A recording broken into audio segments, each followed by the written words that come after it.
Hey there guys, and welcome back. On this week's show, the setup of the Rikon 10-326 14-inch bandsaw.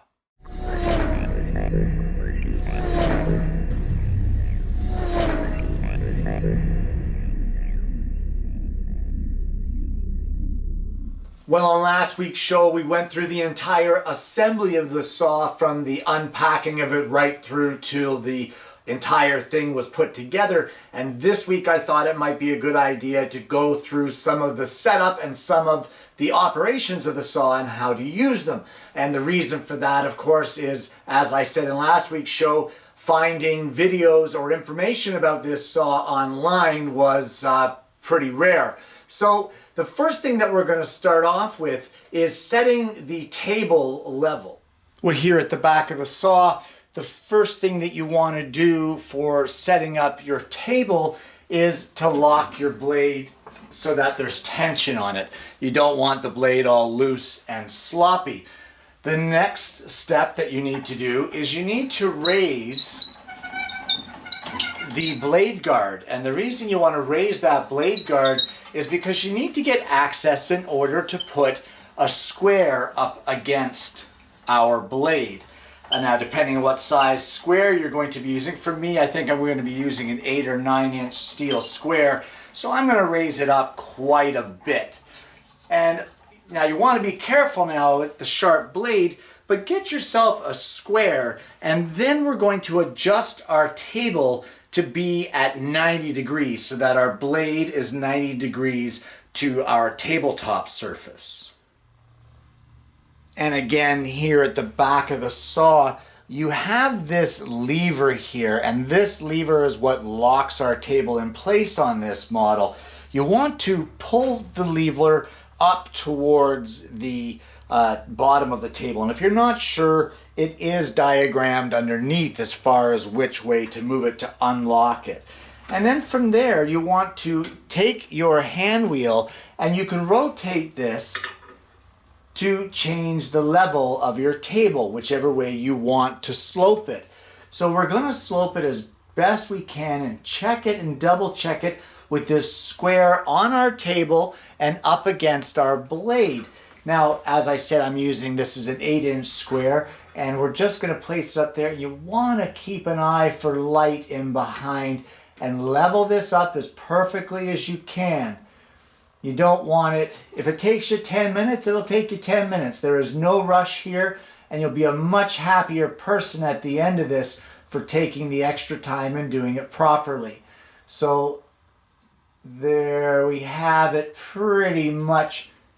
Okay, not pretty much, it's right on the money there. We are tight at 90 degrees, and once you get that not locked in, once you get that at 90 degrees to your table and your blade, that same lever that loosened it tightens it, and there you are now locked in at 90. Now check it again, because when locking in that lever, you may have knocked it out of whack, and I did not. I am right on the money there still. And at this point in time now, what we want to do is, do you remember that bolt during the assembly that's under here that we put in? Well, that is your 90-degree stop bolt. So I'm going to take you around to the other side of the saw to get a better view of that, and we're going to adjust that so that it comes down onto the stop block. And under the saw, with everything locked in place, we can see our bolt here, and that is our stop bolt. Quite common on most bandsaws. I'm not a big fan of this type of a system, but they all seem to have it. So what we're going to do is we're going to crank this down tight like that, and then we have this locking nut that will spin tight up to our table, and once we get that locked up there, we'll get a wrench and we'll just give this a little torque up here to lock this in place. Then we're going to take it out of 90 back in until it rests on our stop bolt here and then check it for square. We'll continue to repeat this process until we get that bolt set properly, and then once you can take it out of square and then back down until it touches where it's suddenly 90 degrees and there's no other adjustments necessary, then you're done this process. Once again, guys, take your time. It can be frustrating, but it's all part of the process of setting up a new tool. And now that you're happy with your stop bolt there, providing you with a positive stop for 90 degrees, you just want to take a Phillips screwdriver here, and at the back of your saw where your angle guide is here and your angle meter, you just want to adjust your pointer finger to the 0 degrees now. And that's just a matter of loosening off that Phillips screw, aligning it where it should be here, and once you get it nicely aligned, you tighten it down. Just like that. So now, hypothetically now, if this scale is correct, we should be able to tilt this to 45 degrees from this scale and at least get it in close proximity. Usually these scales are not exact, but you know what, as a test, let's just see how this works and exactly how close this one really is. Now, due to the angle of the camera, you guys can't actually see whether or not I'm doing this perfectly or not, but I am looking straight on to the mechanism and I am turning it here, trying to look in between our gauge or our spots of our thumb or our hand wheel here, and just to see how close we can get. And a little more. Oh, it went too far.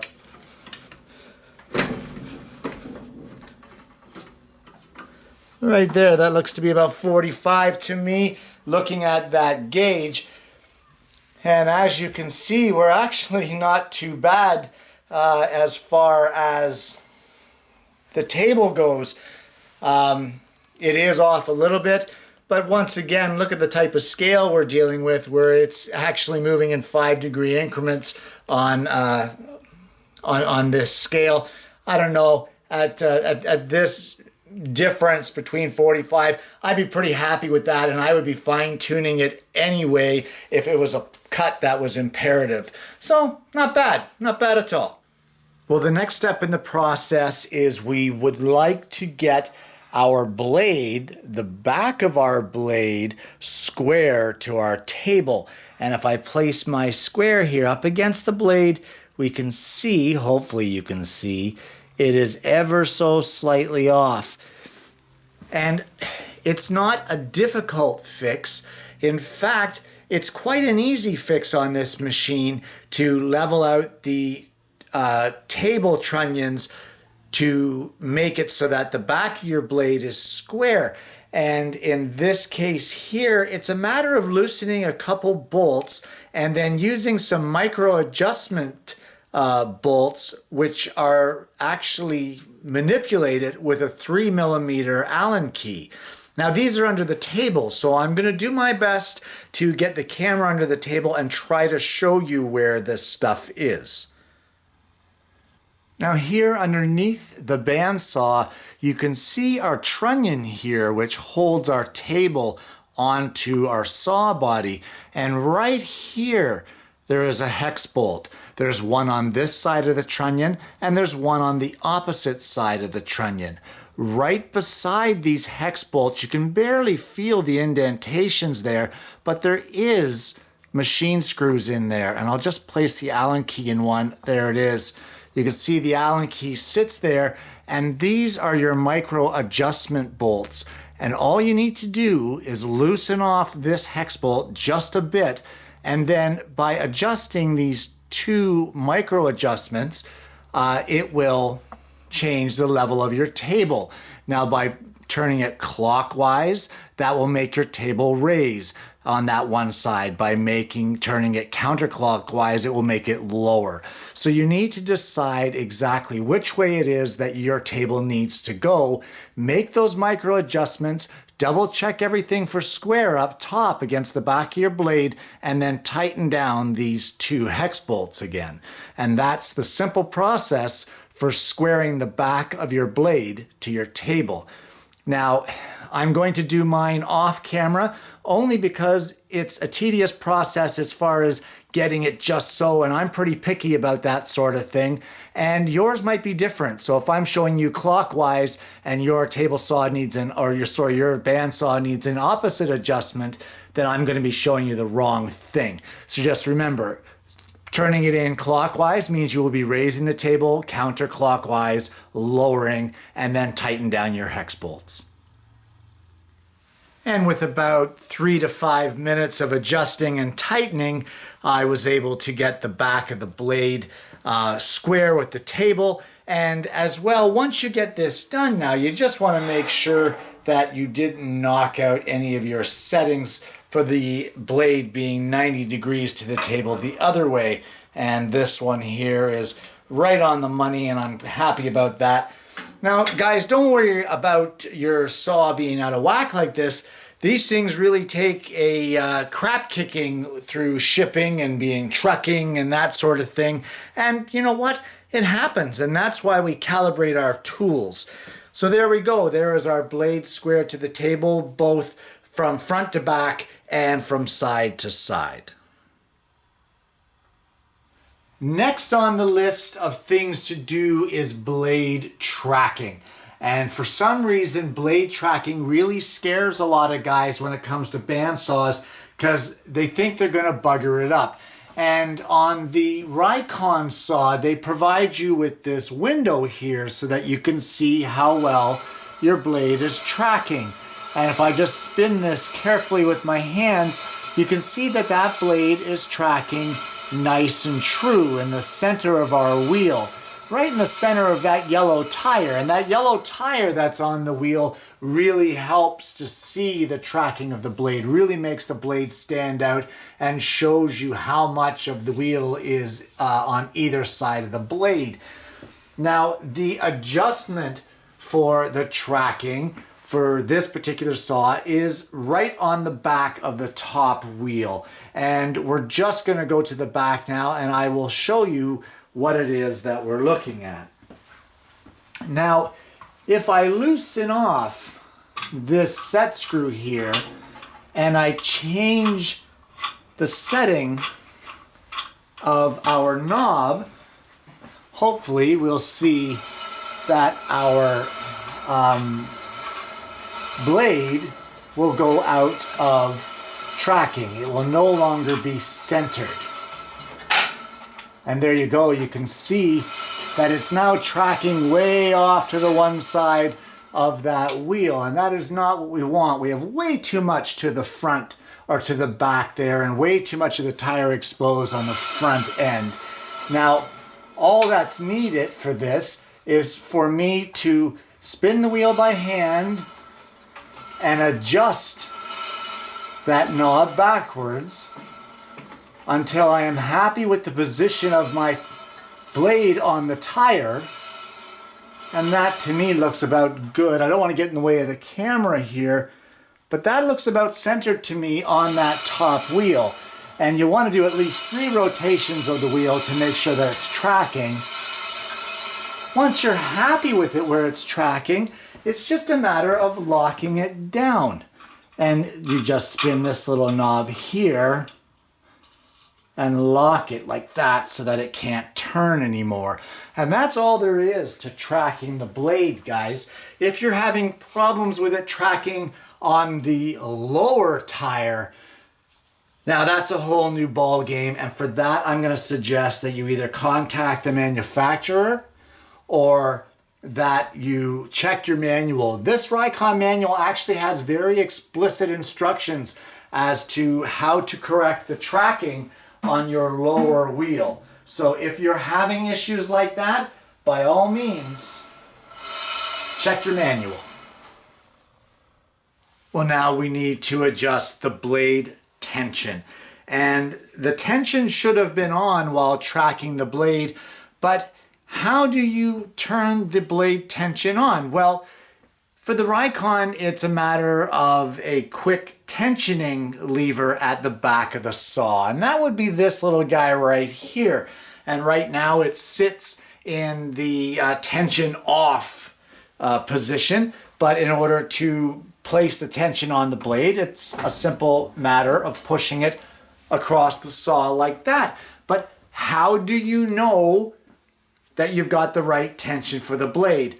Well, let's go around to the front end of the saw and I'll show you.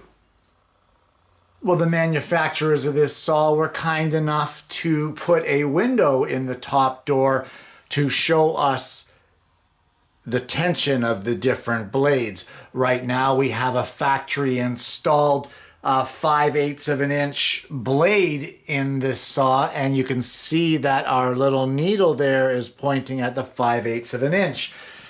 But what if it's not? What if you want to adjust it, or for some reason you put on that quick tensioning lever and it is not where you want it? Well, that is just a matter of adjusting the knob on the top of the saw. And I will show you just a quick picture of it here. There you go. It's the one that we friction fit into place in our assembly of the saw. And all you need to do is rotate this with the tension lever on, either clockwise or counterclockwise, and it will change the tension of your blade. Now you can see there that as I turn it, that tension is actually, it's releasing for the next size blade. But we don't want that. I'm going to put it back to the 5/8 setting. Now you may be wondering exactly, how do you know when you have the right tension on your blade? How do you know this guide is right? How do you know that that tension is correct? Well, truth be told, if you want to test your tension, you should be able to place your finger in the middle of the blade between the table and the top door and deflect it with your finger, pushing it side to side.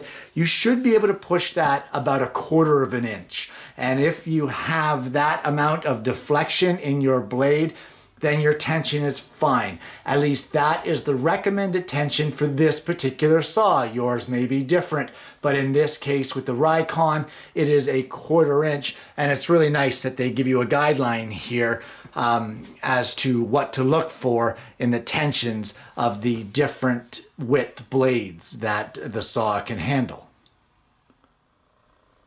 And that, guys, is basically all there is to the calibration or the setup of this saw.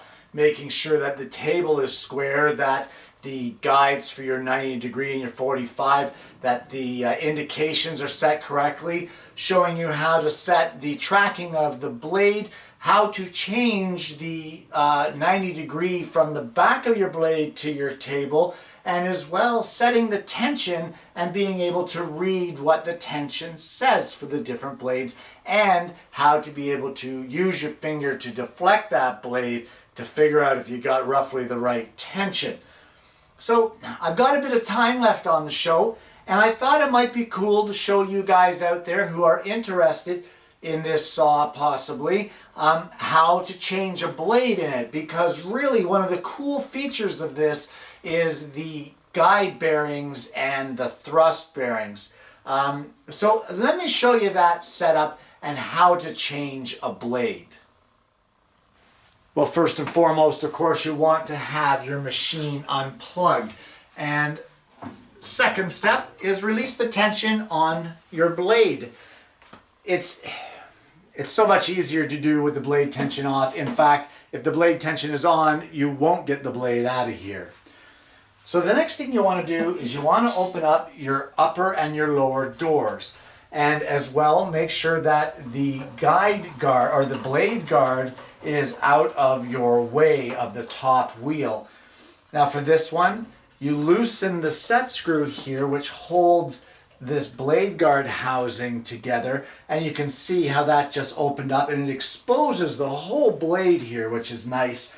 Then you just want to pull this pin out, which keeps the two sides of your table level, And from there, it's just as simple as taking out the blade. Now you want to be careful here, guys, because you know, we all know how sharp these blades are, but it's just a matter of guiding this carefully now out from the saw, just like this,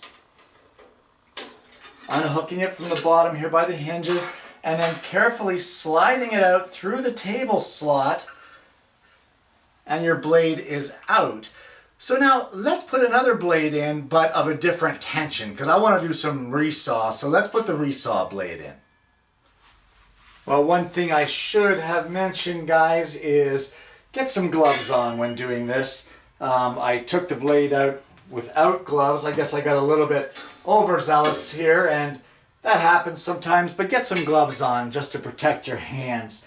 So here I have a 3/4 resaw blade, and we're just going to reverse the process. So we'll slide it in here, in through our table slot, just like that. Get it up over our top wheel, in through the side slot here beside our post. Make sure that we're on the top wheel here, just like that. Make sure that we're on the bottom wheel, just like that. And now we're going to apply some tension to the blade. Just like that. Give her a spin. Check for your tracking. And that is basically it, except for the guide bearings. So let me show you the cool way that this thing adjusts guide bearings. Well, the process in adjusting the guide bearings is the same at the top set as it is for the bottom set. So I'll just show you the top set here. This lever here adjusts so that you can arrange this whole section front to back. So you want to align your guide bearings here so that they are about 1/16 of an inch back from the edge of the gullet, just like that. You see how easy that adjustment was? Now that's set. Your back thrust bearing on this one, it's just a matter, it's spring loaded. Can you see that moving there? I'm not sure if you can see that or not, but you push it up till it's just touching the back of the blade, like that, and you turn this little knob. And now you're set. That is your back bearing set into place. Bob's your uncle, no problemo. Now, what about your guide bearings? Guide bearings are just as simple as squeezing them together. See what I'm doing there with these spring-loaded guide bearings? Squeezing them together and giving this a little twist here and a little twist here, and that is it. The bearings are set on the saw, both the thrust and the guide. So, same process for the lower set. It is as simple as that. The setup for the guide bearings on this particular saw is sexy. I'm not sure how well that transposed to the video due to the camera angle, so I just want to show you that one more time. Again, as far as the front to back movement goes of the whole assembly, just adjust this lever, then you can move it. So you can tilt this whichever way you want, adjust it as you please. Once you're happy with where the position of it is here on your blade, front to back, I like it right about there.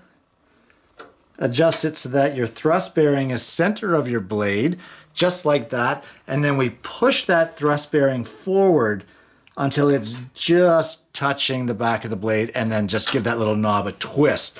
Guide bearings, same thing, except squeeze them in, little twist, and they're done. That is it, guys.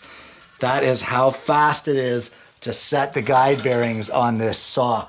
I absolutely love that setup.